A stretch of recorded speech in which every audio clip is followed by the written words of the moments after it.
Apocalipse capítulo 6.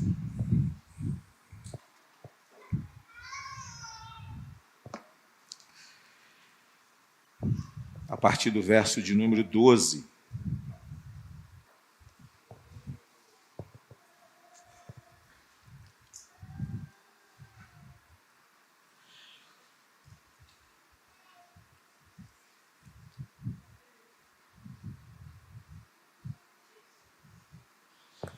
Apocalipse 6, a partir do verso de número 12.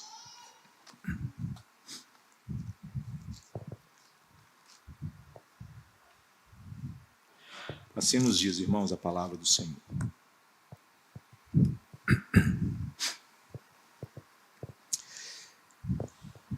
Vi quando o Cordeiro,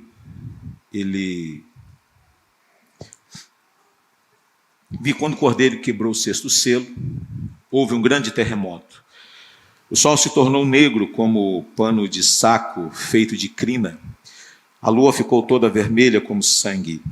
As estrelas do céu caíram sobre a terra, como a figueira deixa cair os seus figos verdes, quando sacudida por um vento forte. E o céu recolheu-se como um pergaminho quando se enrola. Então todos os montes e as ilhas foram movidos do seu lugar. Os reis da terra, os grandes, os comandantes, os ricos, os poderosos e todo escravo e todo livre se esconderam nas cavernas e nos penhascos dos montes e disseram aos montes e aos rochedos: caiam sobre nós e nos escondam da face daquele que está sentado no trono e da ira do Cordeiro. Porque chegou o grande dia da ira deles. E quem pode subsistir? Irmãos, este é um daqueles textos que pode muito nos surpreender. Porque nós podemos ficar aprisionados às informações, aos cataclismas que aqui são descritos, e a gente pode ficar imaginando, é literal, não é literal, é simbólico, não é simbólico. A gente pode ficar fazendo estas perguntas, visando evidentemente com isso, quem sabe compreender, ou tentando entender o que vai acontecer. Mas eu quero chamar a sua atenção para um aspecto muito interessante, que talvez ele vai passar assim, desapercebido, na maioria das vezes, ou já passou desapercebido na maioria das vezes que a gente leu, e Apocalipse, às vezes, devido a toda a sua simbologia, a gente nem lê muito, porque são tantas as questões envolvidas aqui, que a gente diz, é difícil demais, não quero ler. Né?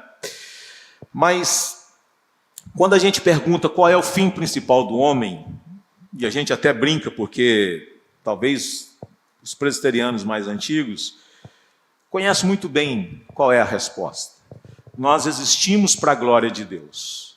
Nós somos criados para glorificar a Deus. Então nós temos uma missão na vida. Nós existimos com um propósito. Esta é a razão pela qual nós não acreditamos que existam ateus. O ateísmo ele não existe. Porque não existe nenhum ser humano desprovido de fé, desprovido de crença. Se tem uma das marcas fortes do ser humano como imagem de Deus, é exatamente essa questão dele ser um adorador. O homem é, por natureza, alguém crédulo. O homem é, por natureza, alguém que adora. Você pode até achar assim, não, eu não sou crente, pastor, tudo bem, mas você não vive sem adorar. Seja você mesmo, seja o que você tem, seja a sua carreira, seja a sua profissão, seja a sua família, seja os negócios, não importa. Não existe um ser humano na face da terra desprovido de adoração. Todo ser humano é, por natureza, um adorador. Se ele adora em espírito e em verdade, é outra coisa. Mas o fato dele ser um adorador aponta exatamente para a sua origem como criador, como criação, como vindo de Deus. Não é? Por isso que, embora a criação ela também aponta para o Criador, mas ela não tem essa consciência. Então, o Apocalipse, e especialmente aqui nesse texto, a gente vai perceber talvez as informações que nos levam a pensar sobre a consumação das coisas. Notem vocês que vai haver uma pausa do sexto selo e já não começa aí no sétimo. O sétimo vai começar lá na frente, no capítulo 8. Você tem então os 144 mil e a visão dos glorificados. Eu quero então amarrar o que vem no capítulo 7 com o verso 17. Porque ele termina, vejam vocês, fazendo uma pergunta: quem é que vai permanecer? Quem é que vai prevalecer? Quem é que vai continuar existindo? Quem é que vai resistir à ira do Cordeiro? Não é a pergunta que está aí no verso 17? Então, capítulo 7 responde. Nós temos os 144 mil e nós temos então a visão dos glorificados. Então nós temos o povo de Deus, nós temos a igreja de Deus, que vai ser livre da ira de Deus e do Cordeiro. Então, o sexto selo, ele aponta para estes momentos do fim.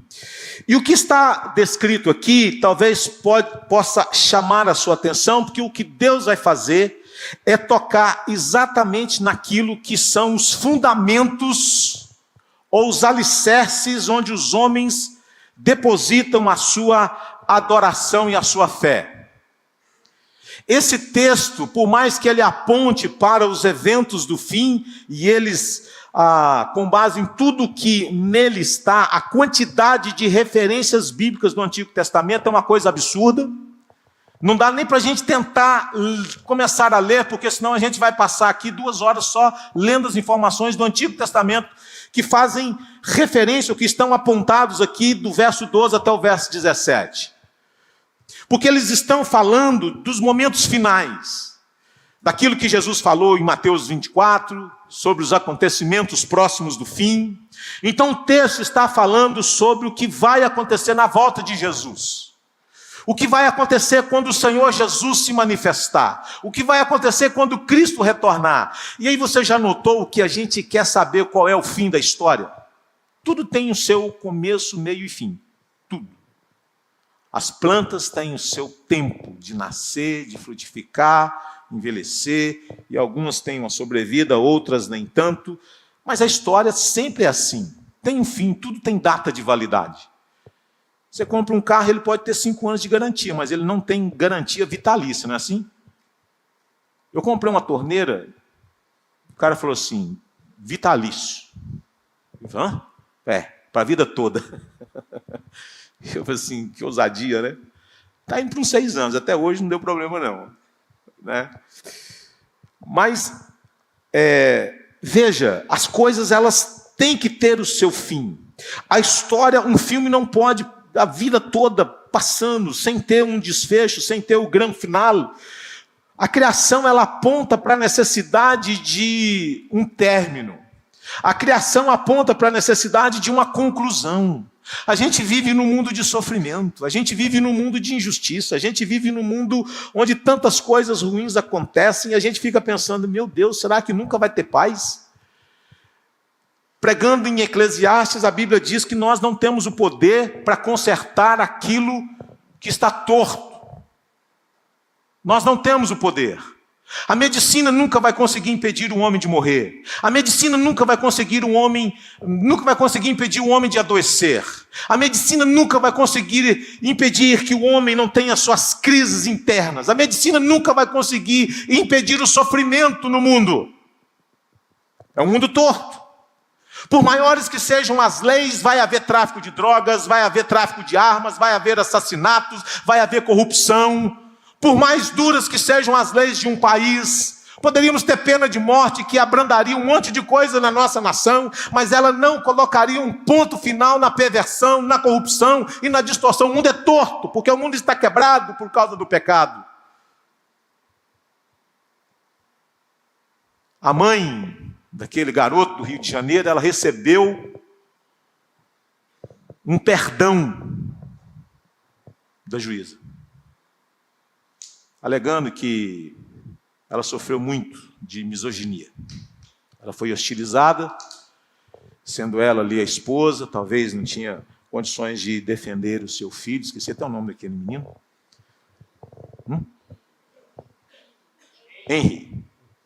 Henry Borel, né? É isso? Henry. Irmãos, e ninguém vai para a rua. Isso tem que ser revisto. Porque uma mãe que faz o que ela fez com aquele menino, ela tinha que ter partido para cima daquele homem, ela tinha que ter brigado com aquele homem, ela tinha que ter gritado com aquele homem, ela tinha que ter morrido pelo seu filho. E não ir para a academia, tirar selfie, pedir para pagar as mensagens. A gente olha e pensa, meu Deus, mas onde que nós vamos parar? Diante de um sistema judiciário que permite uma coisa dessa. Que aceita uma juíza conceder um perdão como esse. Aí no seu coração não fica aquele sentimento assim, está tudo bem, irmão? Você acha que está tudo bem mesmo?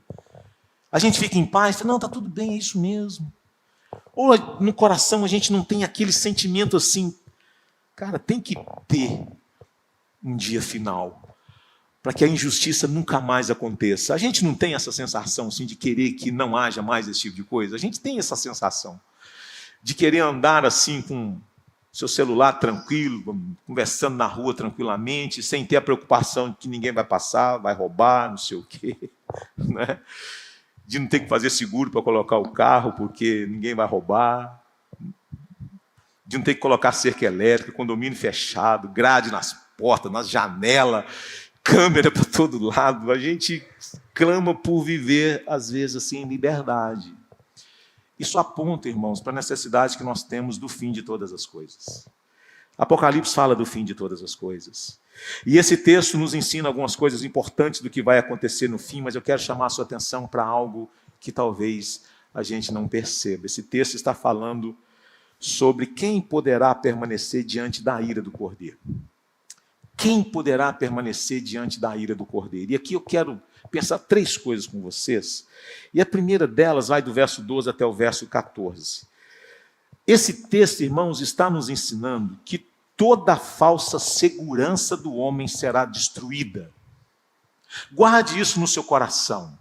Todos esses efeitos cataclísmicos que nós temos aqui não são apenas coisas que vão acontecer no céu, na terra, e a gente vai ficar ali assustado. Não, essa descrição não é apenas de coisas que vão ser afetadas, a criação que vai ser afetada na volta de Jesus, mas aqui a Bíblia está tocando em coisas que para o homem são de grande valor. Que para pessoas que estão nesse planeta, eles estão aqui depositando a sua fé e a sua adoração em alguma coisa. Esse texto ele vai nos ensinar que Deus em Cristo Jesus, ou Cristo no seu retorno, ele vai realmente escancarar e destroçar toda a falsa segurança dos homens. Vejam, meus irmãos, o que temos nesses versos é a resposta explícita, final à súplica dos santos. Até quando, Senhor? O Senhor não vai agir, o Senhor não vai intervir, as pessoas vão continuar matando os cristãos, a igreja vai continuar sendo perseguida, e o Senhor vai ficar aí até quando? Então, o 6º selo fala do quando o Senhor vai intervir, quando o Senhor vai agir. A resposta de Deus ao até quando, ela está no 6º selo. Então ele vai falar do juízo de Deus que vai vir no mundo, mas enquanto esse juízo não vem, a igreja vai continuar sendo perseguida e pessoas continuarão sendo mortas. E aqui você vai perceber que nesse conjunto de coisas nós temos praticamente toda a criação, não é? Esse corpo de cosmos celestiais que serão destruídos. Então veja, a terra, o sol, a lua, o céu, todos os montes e ilhas. Não apenas coisas que estão distantes de nós, mas coisas com as quais nós estamos mais familiarizados. E talvez você poderia pensar assim, mas o que isso tem a ver com essa questão da falsa segurança que será abalada? Pois é, meus irmãos, o ser humano, na sua insanidade, desprovido da sua capacidade de conhecer a Deus e de amá-lo da maneira devida, ele muda o foco da sua adoração. Então pessoas adoram o sol, pessoas adoram a lua.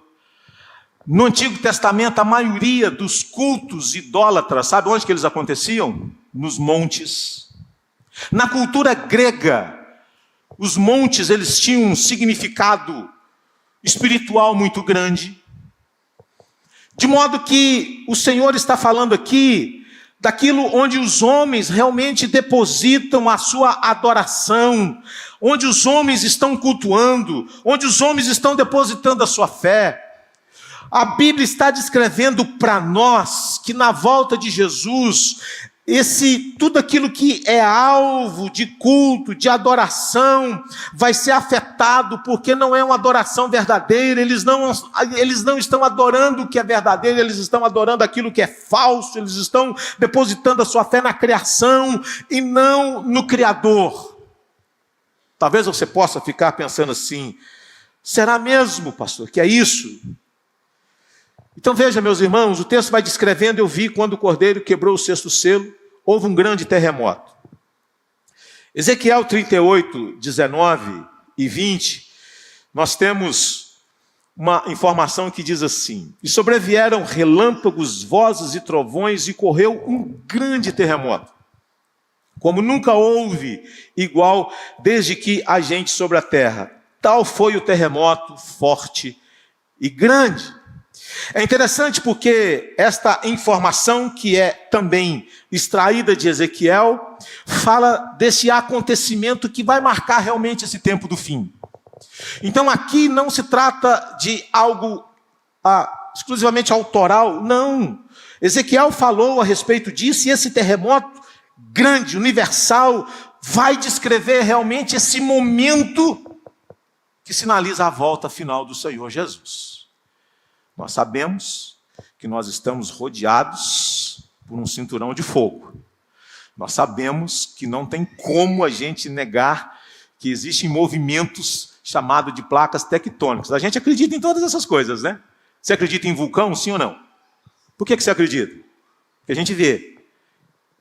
E quando ele entra em erupção, o que sai dali? Água quente? Não. Então, terremotos já aconteceram em vários momentos da história, que sinalizaram manifestações do juízo de Deus. E aqui nós temos a descrição a respeito disso. Então, todos os montes e ilhas também serão movidos da presença do Senhor, daquele que se assenta no trono. E aqui nós temos uma referência também ao que está em Apocalipse, mais adiante, no capítulo 16, verso de número 20, quando fala dos montes e ilhas, que diz assim: todas as ilhas fugiram e os montes não foram achados. Por que a Bíblia está insistindo nessas figuras? Elas não são aleatórias, elas sinalizam alguma coisa, elas apontam para um aspecto importante da vida das pessoas, da espiritualidade das pessoas, do culto que as pessoas prestam. Todas as ilhas e os montes não foram achados. Sobre o sol se tornar negro como um saco de crina e de a lua se tornar como sangue, há vários textos, Isaías 13, mas eu não vou lê-los. Porque os mesmos textos do Antigo Testamento, irmãos, eles influenciaram também Mateus capítulo 24, esses fenômenos que vão acontecer na volta de Jesus Cristo. E eu quero chamar a sua atenção para o texto de Isaías 34, verso 4, e Joel 2, 31, tentando resumir essas informações, que diz assim, Isaías 34, verso 4, todo o exército do céu se dissolverá, e os céus se enrolarão como um pergaminho, todo o exército dos céus cairá como folha da videira e a folha da figueira. É praticamente o que está aqui em Apocalipse capítulo 12. Isaías profetizou isso 700 anos antes de Jesus. E se Apocalipse foi escrito 100 anos, ou 70, 80 depois de Cristo, então nós estamos falando de quase 800 anos. Mas veja, o texto de Joel diz assim: o sol se transformará em trevas e a lua em sangue antes que venha o grande e terrível dia do Senhor. Em Isaías 34, 3 e 4, o sangue está diretamente vinculado ao exército dos céus que se dissolve ou se desfaz. É curioso porque Hollywood gosta de apresentar o que vai acontecer no fim, né? Vários filmes já foram feitos tentando descrever sobre o dia final da humanidade. É curioso isso, né? Como que o homem tem essa consciência de que as coisas, elas vai chegar um momento que elas vão realmente se encerrar. E é curioso porque no batismo de Jesus nós tivemos um céu que foi rachado, que foi rasgado, e o Espírito Santo de Deus descendo como forma de pomba sobre Jesus Cristo. Mas aqui o céu não vai ser rachado, ele não vai ser aberto, ele vai ser enrolado como um pergaminho. Por que isso? A ideia, meus irmãos, é que uma antiga ordem está se encerrando e uma nova está sendo inaugurada. Então, assim como o cordeiro pegou o livro e ele abriu, quebrou os selos e ele o desenrolou, nós temos agora esse céu que vai ser enrolado como um pergaminho, sinalizando assim, apontando assim para esta nova era, encerrando um momento da história e inaugurando-se um outro. E é por isso que a Bíblia diz que a criação como um todo, ela suspira e geme também aguardando a redenção dos filhos de Deus. A própria criação que foi afetada pelo pecado. Então, veja, meus irmãos, essas informações, elas sinalizam para nós, apontam para nós, que aquilo onde o homem deposita a sua fé, a sua confiança, vai ser removido, vai ser destruído. No Egito havia uma quantidade de divindades muito grande. Eu tenho um quadro ali na sala do conselho, onde tem uma mulher e ela tem o sol sobre a sua cabeça, porque o sol no Egito era uma divindade, assim como a lua também o era. E numa cultura animista, não pense você que a criação ela está desprovida de adoração, ela é cultuada, ela é adorada. E aqui então o texto nos informa que esse ambiente, esses lugares onde o homem tem depositado a sua confiança na volta de Jesus, serão todos destruídos. Por exemplo, então todos os montes e ilhas foram movidos do seu lugar. Você fica pensando, tá, o que isso significa? Mas olha só, esta imagem ela é assustadora devido à importância das montanhas na vida religiosa das pessoas daquela época. Você já ouviu falar do Monte Olimpo? O que era o Monte Olimpo? Eles sabiam muito bem o que aquilo significava. Não era um lugar onde as pessoas iam para invocar a Deus. O crente gosta de subir no monte, não gosta? Os pentecostais gostam de ir para o monte. Não estou falando que está errado não, tá bom, irmãos? A gente tem uma coisa do monte, não é assim? Eleva os olhos para o monte, de onde me virá o socorro. Então, essa relação de culto e monte, ela é mais visceral do que você imagina.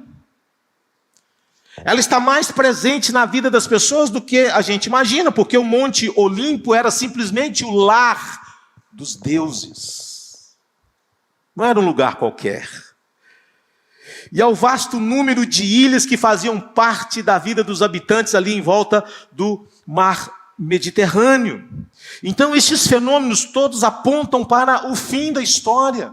Não é apenas efeitos no céu, na terra, os montes sendo removidos. Aqui o Apocalipse está tocando numa das coisas mais delicadas naqueles dias: a falsa adoração.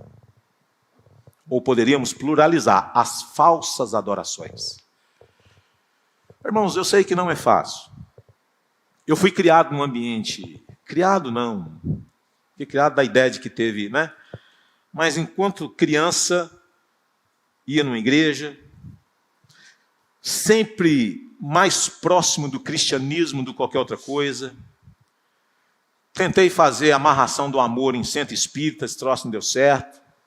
Não gostei das coisas que aconteceram lá, tá certo? Os meus amigos me tentaram levar para outros ambientes religiosos, nunca me empolguei com isso. E isso nunca tocou meu coração, né? Em casa sempre teve Bíblia, Novo Testamento, a gente estava sempre mais próximo das coisas relacionadas à fé, ao cristianismo, do que qualquer outra coisa. Tudo isso ajuda. Então o nome de Jesus para mim sempre foi um nome familiar. Bíblia sempre foi para mim uma coisa preciosa, importante, eu sempre entendia que ela era algo diferente. Não sabia o que era Antigo Testamento, Novo Testamento, olhava, o que é isso, meu Deus do céu? Antigo Testamento, Novo Testamento, uma bênção, né? Mas é muito difícil a gente abrir mão das nossas tradições religiosas, né? É muito difícil quando você é introduzido num meio, num ambiente, num sistema, e alguém chega e diz, deixa eu te dizer uma coisa, você pode até estar agindo com sinceridade, mas seria muito triste assim, eu dizer para você que você está errado. Não é difícil isso? Você vê tanta sinceridade, a gente é um país tão devoto, a gente é um país tão religioso, a gente acredita em tantas coisas. E a gente vê as pessoas assim, vamos dizer, com sinceridade mesmo. Mas deixa eu te dizer uma coisa perigosa. Sinceridade não significa dizer que você está certo.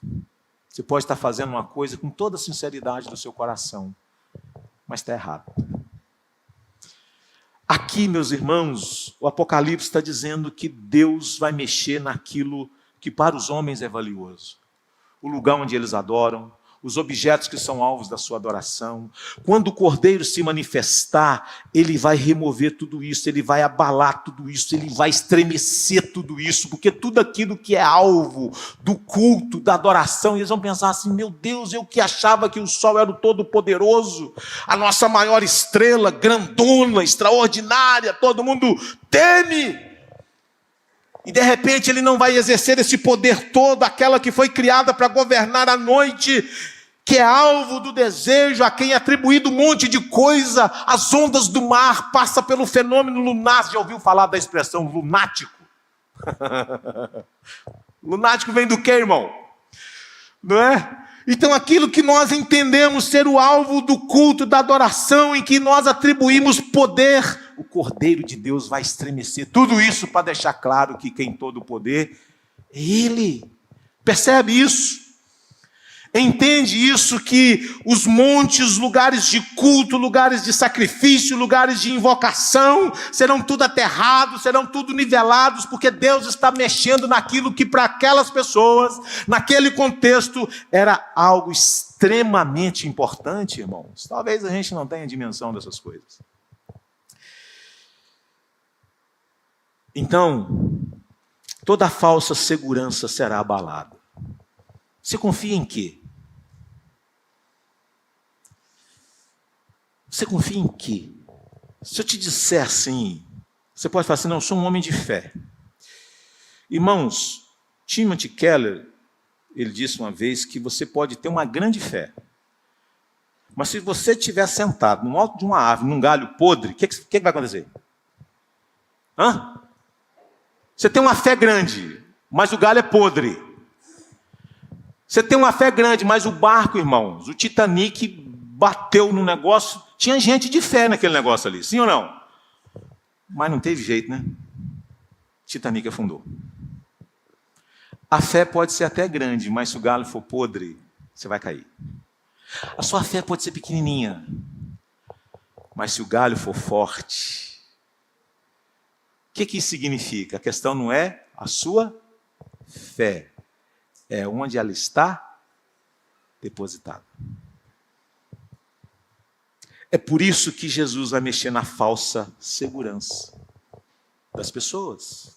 Segunda coisa, toda a falsa adoração será revelada. Olha o verso 15 a 17, nós temos uma descrição aqui de todas as pessoas, reis, ricos, poderosos, escravos, todos igualmente culpados. Nós temos aqui a descrição, vamos assim dizer, de todos os perfis humanos existentes. Ninguém ficou de fora. Então, se você acha que o evangelho espiritual ele é o socialismo, que só pobre vai para o céu e os ricos estão todos condenados, o texto vai dizer que não. O texto vai dizer que não. O texto vai dizer que vai ter um monte de gente pobre que também não vai entrar lá. Então, olha só que diz o texto. Por que ele está irado? Porque os povos não creram e os povos não o adoraram. Porque o texto vai dizer no verso de número 15, os reis da terra, os grandes, os comandantes, os ricos, os poderosos e todo escravo e livre, se esconderam nas cavernas e nos penhascos dos montes. Notem, irmãos, o que está acontecendo aqui? A manifestação do juízo de Deus, da ira de Deus, e eles estão correndo, mas onde que eles estão buscando segurança? Onde que eles estão pedindo socorro? Notem que o texto diz assim: e disseram aos montes e rochedos. Percebem? Por que que eles estão pedindo aos montes e rochedos?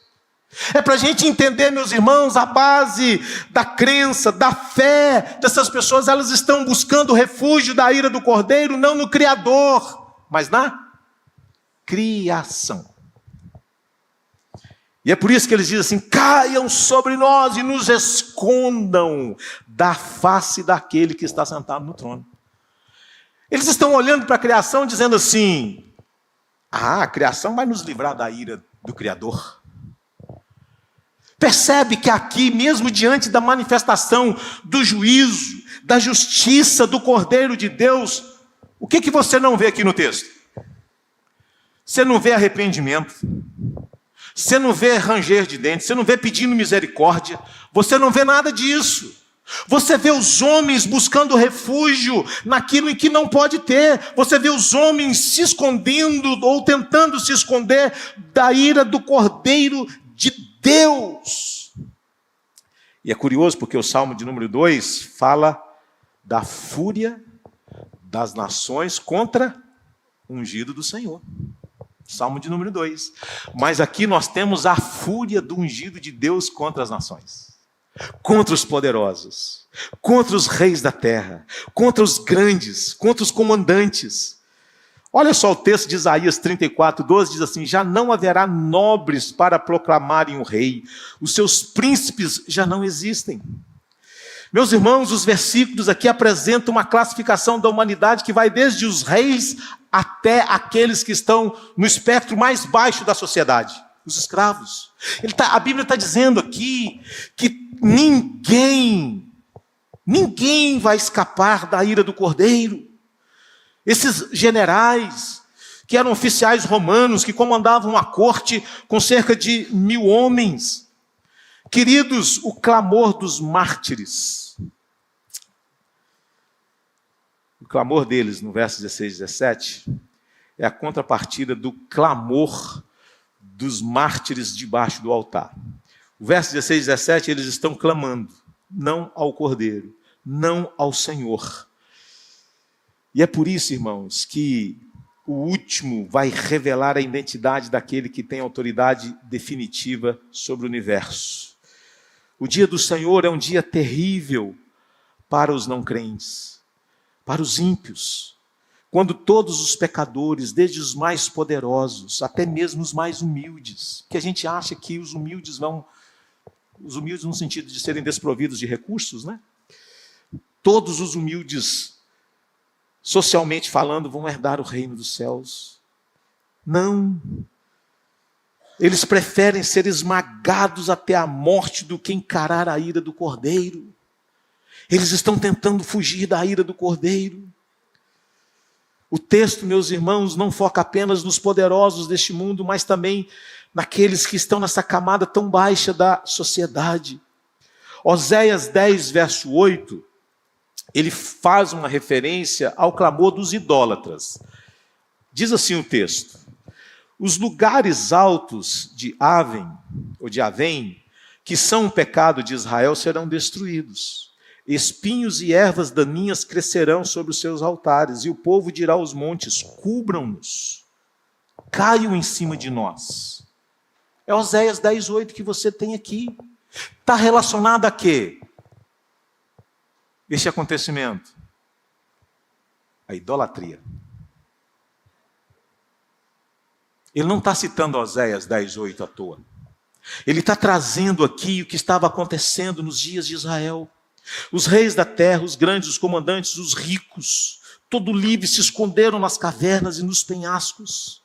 Apocalipse 20:11 diz assim: os reis da terra e os seus seguidores fogem da presença do Cordeiro, assim como o céu e a terra fogem da sua presença.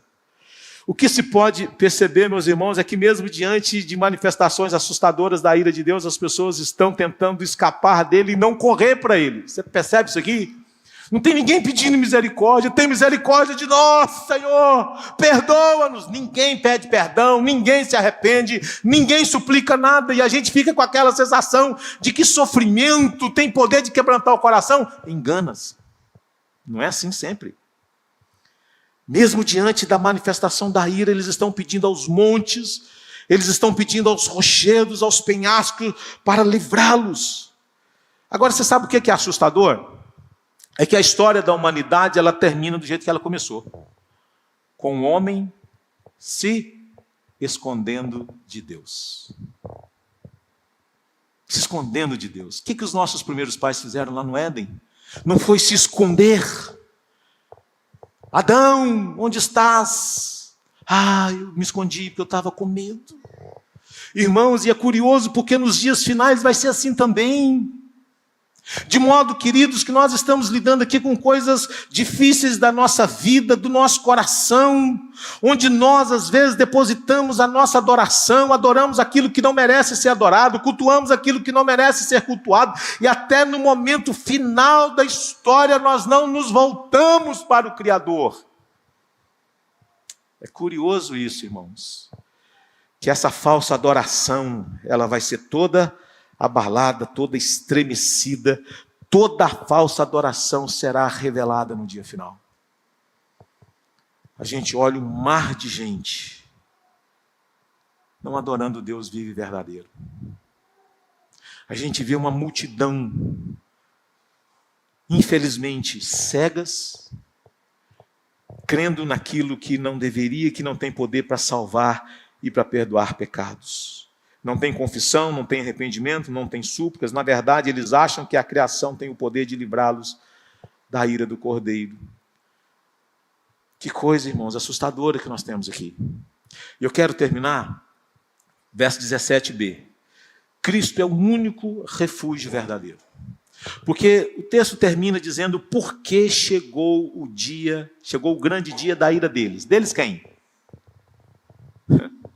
Deles quem? Você poderia se perguntar. Por que está plural aí? Chegou o grande dia da ira deles. Deles quem? De Deus e do Cordeiro, irmãos. De Deus e do Cordeiro. Chegou o grande dia da ira do Pai e do Filho. E a pergunta é, quem poderá subsistir? As pessoas estão buscando refúgio nas montanhas, nos rochedos. E o texto está dizendo o quê? Eles estão apontando para o caminho. Só existe um lugar, só existe uma pessoa. Não é o sol, não é a lua, não é as montanhas, não são os rochedos. Só existe um lugar seguro onde eu e você somos convidados e chamados por Deus a estar. É na graça de Deus em Cristo Jesus. Não é na nossa religião, não é na falsa adoração, não é naquilo que nós pensamos ser o correto, não. Só existe um caminho, só existe uma caverna, só existe um lugar realmente seguro, capaz de realmente nos proporcionar a devida segurança. É Cristo. Somente Cristo, unicamente o Senhor Jesus, ninguém mais. Não existe nada no mundo, meus irmãos, que tenha o poder de nos livrar da ira do Cordeiro. Só Jesus pode de fato. Ele tem que ser o nosso refúgio e fortaleza. Ele tem que ser o nosso socorro bem presente nas tribulações. Jesus de Nazaré, e o texto está dizendo quem, se diante de tanta perdição, de ricos, de poderosos, de pobres, de humildes, que vão se perder, a pergunta é, quem então vai sobrar, pastor? Aqueles que se refugiarem no Cordeiro, no Cristo de Deus. Cristo é o único refúgio verdadeiro. Temos seguranças falsas, temos uma adoração falsa e temos um refúgio verdadeiro. Você está onde, irmão? Onde você está? Você está naqueles que se enquadram na falsa segurança, na falsa adoração, ou você está unicamente em Cristo Jesus? Essa multidão de pessoas, ricos e pobres aqui, acreditavam, criam, mas agora eles estão vendo que eles depositaram a sua fé na coisa errada e não na pessoa verdadeira. Termino com algumas aplicações aqui. Primeiro, aquele diante de quem os ímpios desejam morrer é o mesmo que morreu para salvar pecadores eleitos pela graça de Deus. Que ironia, não? Eles estão pedindo para si a morte. Não seria mais fácil buscar salvação naquele que já morreu? Não seria melhor invocar aquele que já morreu pelos nossos pecados? Não seria mais fácil buscar refúgio naquele que se entregou por nós, que foi feito pecado por nós? Meus irmãos, às vezes é assim. Nós às vezes preferimos dar cabo da própria vida do que nós buscarmos refúgio naquele que já morreu por nós. Por que às vezes uma pessoa ele é tomado pelo sentimento de desesperança tal a ponto de achar que não vale mais a pena viver? E atenta quanto à sua própria vida. Por que a gente não pensa assim, ao invés de eu me matar, por que eu não vou naquele que já morreu? Eu não preciso morrer para resolver os meus problemas. Teve alguém que morreu no meu lugar. Por que nós temos esse coração soberbo e orgulhoso de achar que nós podemos, quando Deus já proveu aquilo que nós necessitamos? Por que nós temos tanta dificuldade de irmos para Cristo? De confessá-lo, de crer nele, de buscar socorro nele, meus irmãos? Segunda coisa. Deus estabeleceu um dia em que há de julgar o mundo com justiça por meio de Cristo Jesus. Meus irmãos, Deus estabeleceu um dia de um acerto de contas. Todos nós vamos cair na malha fina de Deus. A gente tem medo de cair na malha fina da receita, não tem? Uns um pouco mais, outros um pouco menos. A gente nunca sabe, né? Mas ninguém, todos compareceremos. E só existe um lugar seguro. É a terceira aplicação. Só há uma maneira de você fugir da ira do Cordeiro. Só uma maneira. É fugindo para os braços do próprio Cordeiro de Deus, que é Jesus Cristo. Só Cristo pode nos livrar da ira, pois somente Ele enfrentou a ira de Deus no lugar de pessoas. É por isso que só Ele é o ambiente seguro. Ele é o único refúgio contra a ira dele mesmo.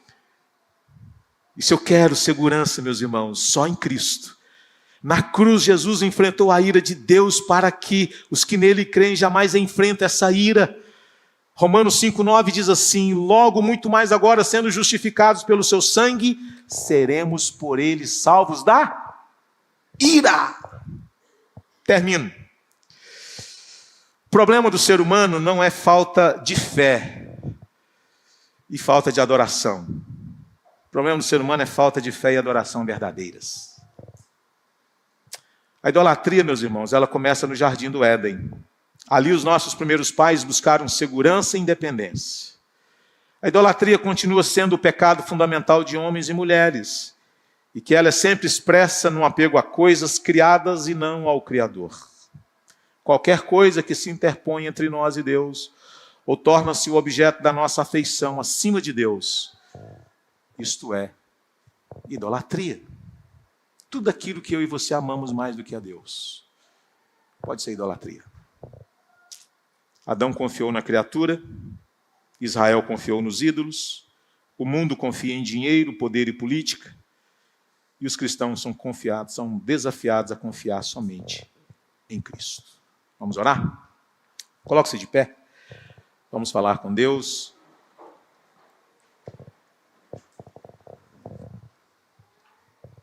Senhor, te pedimos misericórdia, te pedimos perdão, por nem sempre adorarmos o Senhor em espírito e em verdade. Te pedimos perdão, Senhor Deus, porque nem sempre nós confiamos unicamente na graça do Senhor. Te pedimos perdão porque às vezes nós podemos até não nos curvar diante de um poste ídolo, de uma imagem ou qualquer coisa dessa natureza, mas nos curvamos diante de nós mesmos. Nosso orgulho, a nossa soberba, a nossa arrogância, às vezes a nossa carreira, às vezes a nossa família. Tantas coisas, ó Deus, que podem realmente preencher o nosso coração e expulsar o Senhor dele. Quantas vezes, ó Deus, nós não temos amado ao Senhor acima de todas as coisas. E nós te pedimos perdão, ó Deus, Porque diante de tudo que o Senhor é e fez, nós não temos amado o Senhor com todo o nosso ser. E é por isso também que nós reconhecemos que só existe salvação, perdão e restauração em Cristo Jesus. Por mais que a gente tente, por mais que a gente se esforce, nunca será por causa do nosso esforço, será sempre por causa da graça do Senhor. Mas o que nos compete não é acomodação, é arrependimento, é mudança de vida. Te pedimos, ó Deus, que o Senhor realmente possa ter misericórdia de nós. Talvez nós estamos depositando a nossa segurança naquilo que não é seguro. Estamos confiando naquilo que não se sustenta. Estamos adorando aquilo que não deve ser jamais alvo da nossa adoração.